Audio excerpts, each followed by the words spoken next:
Life Church.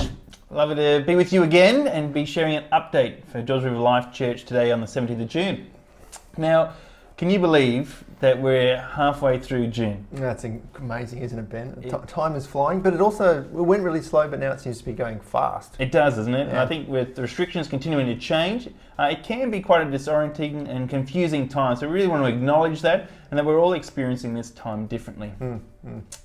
We want to give some core updates about our church, what the next couple of weeks are looking like, to let you know what we're planning, and particularly around our small groups, Sunday online and gatherings, and also a couple of big events for later in the year.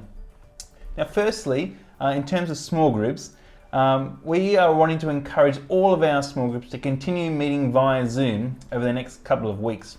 Now, restrictions have changed, Scott. As we know, you can have more people in the home, which is really exciting. Yeah, it's heaps better. And so people are naturally beginning to ask, when can we have our small groups meeting face-to-face in the home? Now, we are encouraging, at least for the next 2 weeks, for the rest of the term, to meet via Zoom, while we work on how to work on best hygiene practices for those that want to meet face-to-face, whilst also considering those in our congregation that because of their health or other circumstances can't meet face-to-face. We want to do this well, so we're not rushing into that, but we are planning for how we can meet face-to-face. Also, we would like to encourage all of our small groups to have a break over the July school holidays. In July, like the majority of it. Yeah, from what, the 5th to the 19th? 19th, yeah. School holidays. That's school so. Yeah, and we really want to encourage just to slow down and to recharge and make the most of this time to continue connecting and caring, but outside of our formal small groups. You know, we've had some incredible volunteers that have stepped up into our small groups, leading in connecting and caring for our church.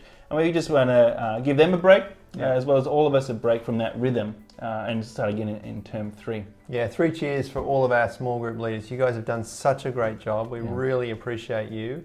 And we just feel like our small groups have been so critical to what's held us together over the last 3 months and will continue to hold us together into the future. So thank you so much.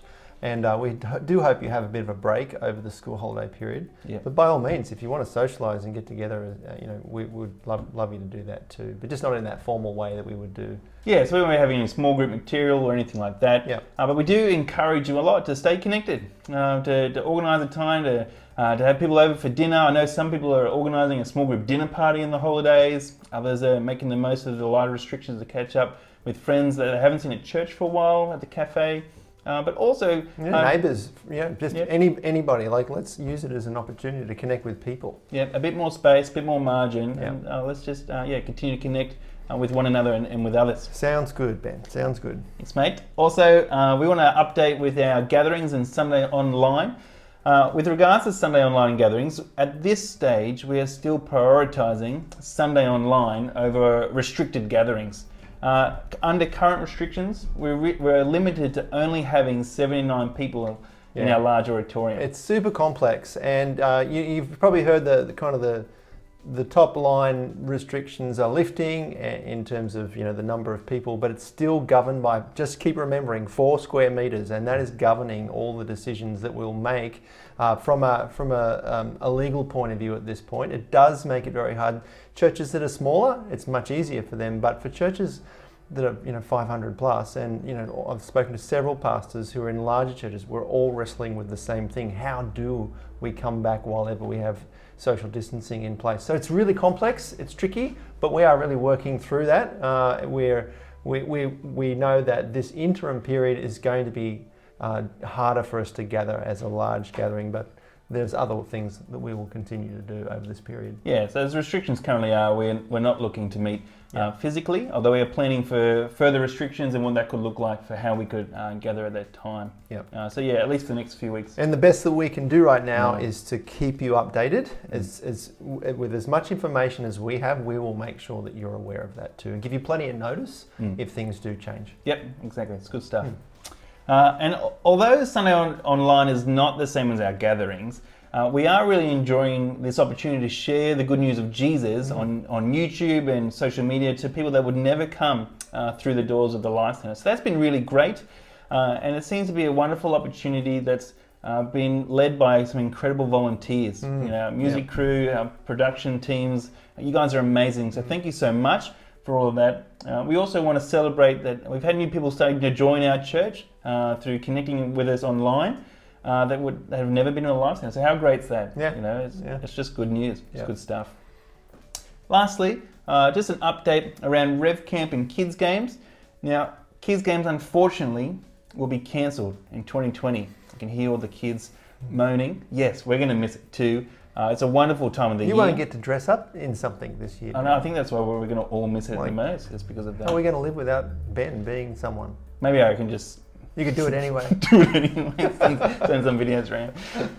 At this stage, obviously, we cannot plan an event for 400 people in our building when we have no idea what the restrictions are. And even if the restrictions were to ease in time, we're unable to resource the planning. Just can't put it to together pull in that time. off. Yeah. As amazing as our River Kids and Kids teams are. Now, whilst Kids Games has been cancelled and Rev Camp that was also cancelled in July, we made the decision to do Rev Camp in place of the October school holidays where Kids Games would have been. Obviously, Rev Camp's only for about 35 Year 12 students who have had a significant impact in their studies, and we think Rev Camp's a wonderful way to bless them and our community. So we're excited for that. There'll be more communication. So that's what, October school holidays? Yeah. Great. Yeah. Awesome. Yeah. So that's it. There's our update for today, and we're looking forward to giving you more over the next fortnight as things continue to change, and we'll keep you all updated as we go.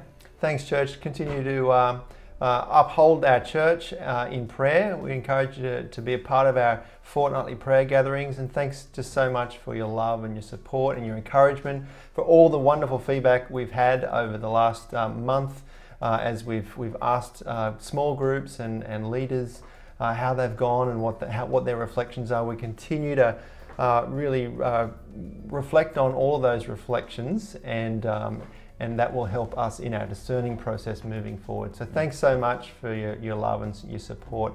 Keep caring for and connecting with one another, and that's the best thing that we can do right now. So thanks so much.